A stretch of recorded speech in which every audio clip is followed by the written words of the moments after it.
Okay, so let's now talk about launching and growing the business. No? So key strategies for resources, human resource, financing, and scaling.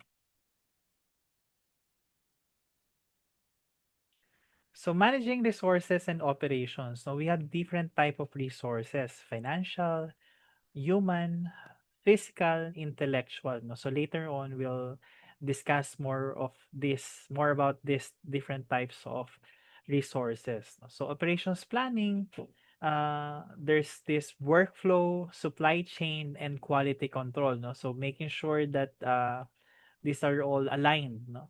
In terms of meeting the needs and requirements of the organization. And then we'll talk about also about efficiency and bottlenecks, no? So when we say efficiency, making sure that we're able to do more with less resources. No?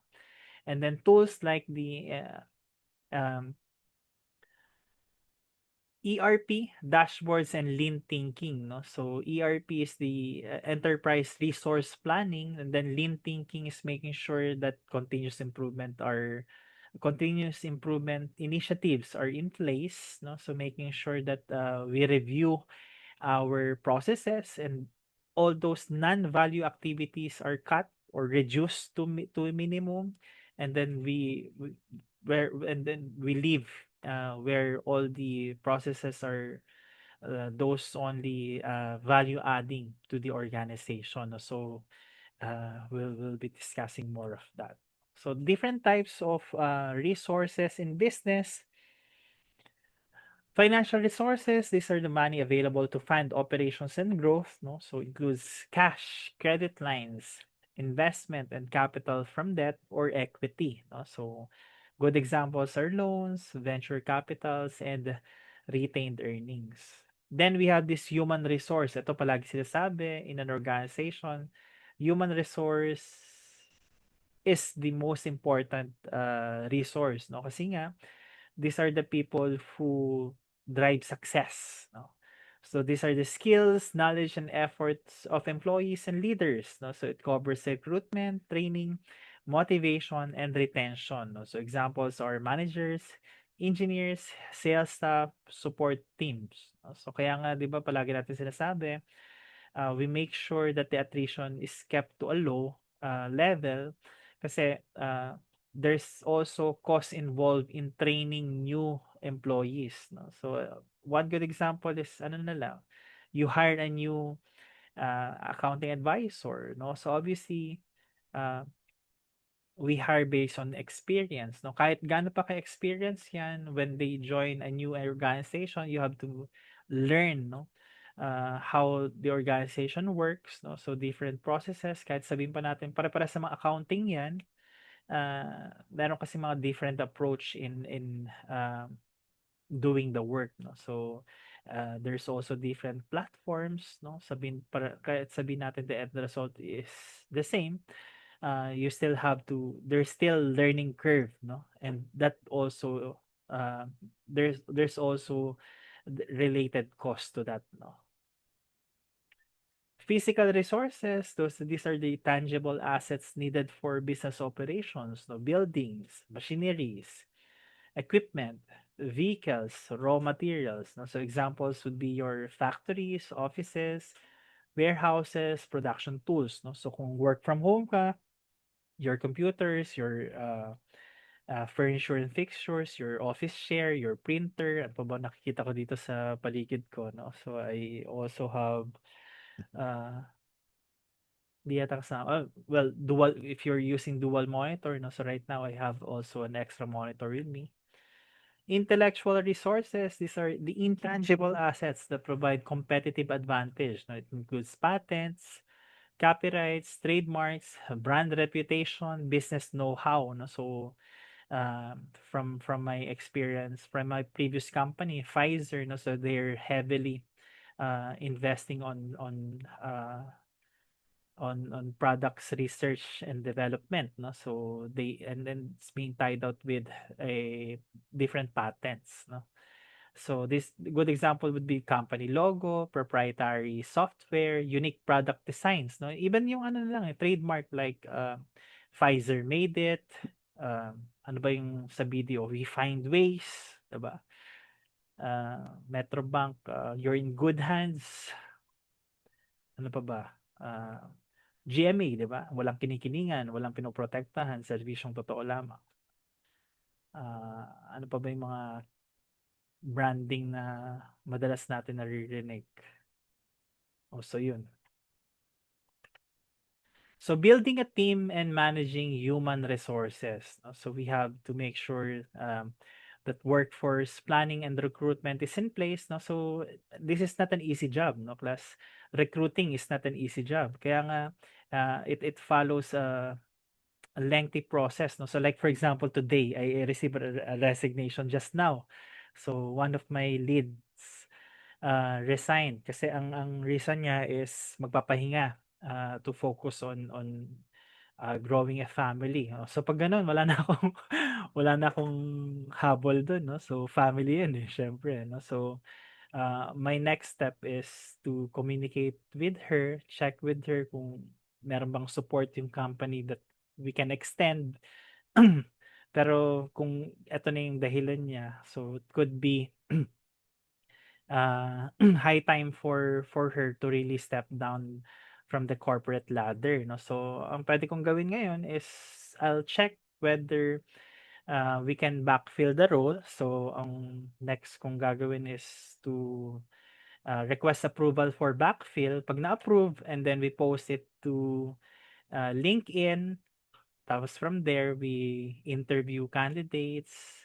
Obviously, kung meron naman kami ma-select agad from the interview process, dito na lang sa company, it has to be interviewed by a junior manager, tapos by the recruiter, saka ako yung mag-final interview as one of the senior managers in my team. No? So, and then from there, we do job offer. Tapos pag nag-accept si candidate, usually merong 1 month transition, no? So mag-handover siya dun sa company na engaged siya.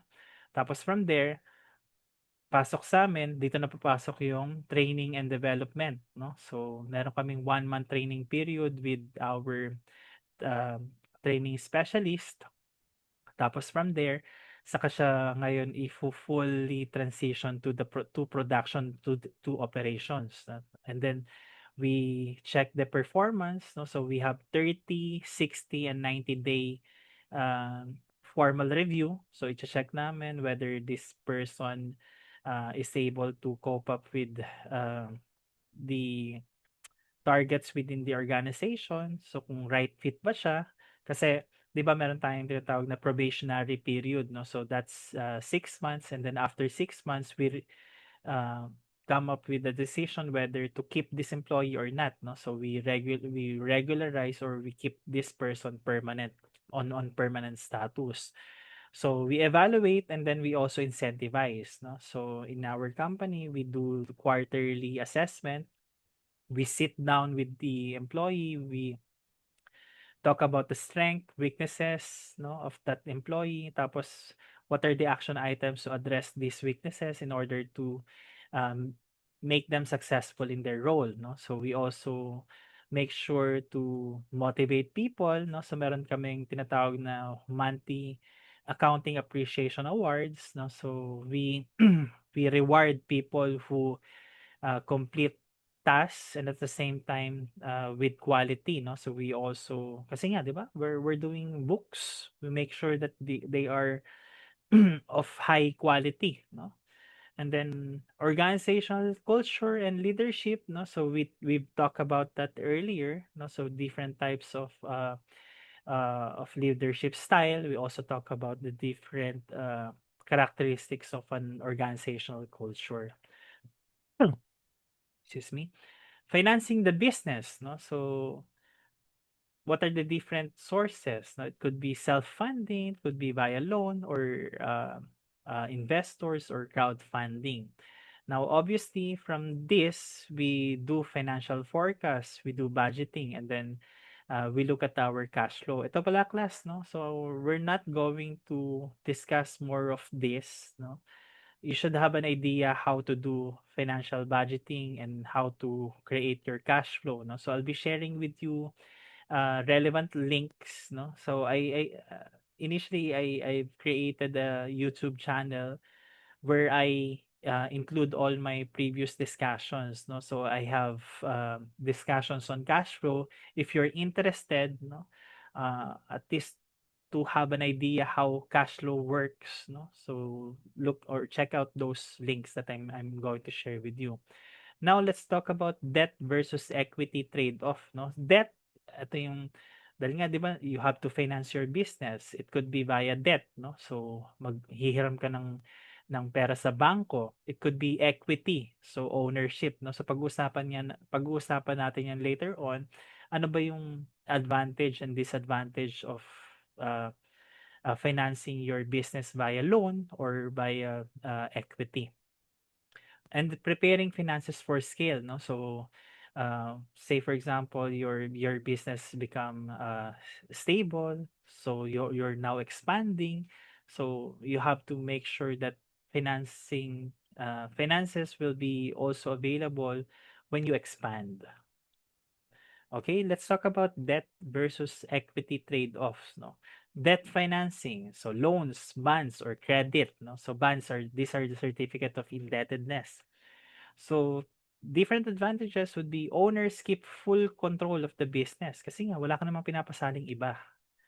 So interest payments are tax deductible and there's predictability in terms of repayment schedule kasi nga there's loan amortization, no? So these are the advantages kung mangungutang ka. Ngayon naman, ano yung mga disadvantages? Number one, fixed repayment obligations even if profits are low. Kahit sobrang baba ng income mo for a given month, you have to pay a fixed amount to cover for your loan amortization. It increases financial risk and potential for bankruptcy kasi nga you don't have control over it, no? So you just have to pay it, no? And then it may require collateral or credit history. So collateral could be your properties and belongings. Credit history, ito dapat binibuild mo na as early as now, no? Credit history, basically it's your credit standing, how you deal with your vendors, no? Yun na nga lang pagbabayad ng tama or tama at sa oras sa Meralco can cause your credit standing, no? Pagbabayad sa mobile phones mo, no? So kung mahilig ka sa Shopee Pay, no? So kung installment 'yan and you're paying on time, it also affects your credit score, no, or credit history. Now, on the other hand, if it's equity financing, ibig sabihin, you let people invest in your company or venture capital or you issue shares of stock, no? Advantages, it would be no repayment obligation if business fails, no? So, dahil nga nag-invest sila, they understand the risks, no? Investors often bring expertise, networks, and advice, no? So, people don't just simply invest to your company. They also uh, because they share your vision, they're also bringing in some sort of expertise to the business, and it reduces financial risk compared to heavy debt, no? Now some disadvantages, of course, owners give up partial control and decision making power, no? So hindi na lang ikaw ang nag-iisang owner ng business because you have opened it up to other investors, no? Profit must be shared with investors via dividends, no? So dahil nga meron ka ng ibang kasama sa negosyo, yung profit will have to be divided also by means of issuing dividends. And raising equity may take longer than securing a loan, no? So longer because it has to follow through different reportorial processes. Scaling and managing growth, no? So please bear with me, no? So konti na lang. Growth versus scaling, no? So strategies, market penetration, diversification, and partnership, no? So pag-usapan natin quickly about market penetration, no? So basically, when we talk about market penetration, we touch on different players or channels within the industry, no? So for example na lang, your in the case of Pfizer, they're already catering with huge hospitals, private hospitals. The market penetration is making sure that they also touch on different key hospitals, no? It could be government hospitals, it could be centers or health centers within the small localities, no? Diversification naman is making sure that you're not only focused on one industry, you diversify, you look for other opportunities in other industries, no? So, one good example would be San Miguel Corporation. San Miguel Corporation doesn't only focus on San Miguel, no? Not only on food, no? Meron silang oil, infrastructure, ano pa bang ibang business even cars, no? So yung BMW sila yung ano dito eh, distributor in the Philippines. Partnership, making sure that you're able to partner with other investors, no? Kasi nga you're growing the business, you're scaling. In order for you to cope up, eh baka hindi na kaya ng isang tao lang. And that's why you build partnership, you merge, or you basically you open it up, no, in order for you to scale, in order for you to manage the growth, no. And then obviously there's related organizational design and system. Plus risk, no? So overextension, quality loss, and moral issues. That's why we always have this cost and benefit analysis, no? So making sure that we're able to calculate all the risks involved in scaling and managing our growth, no?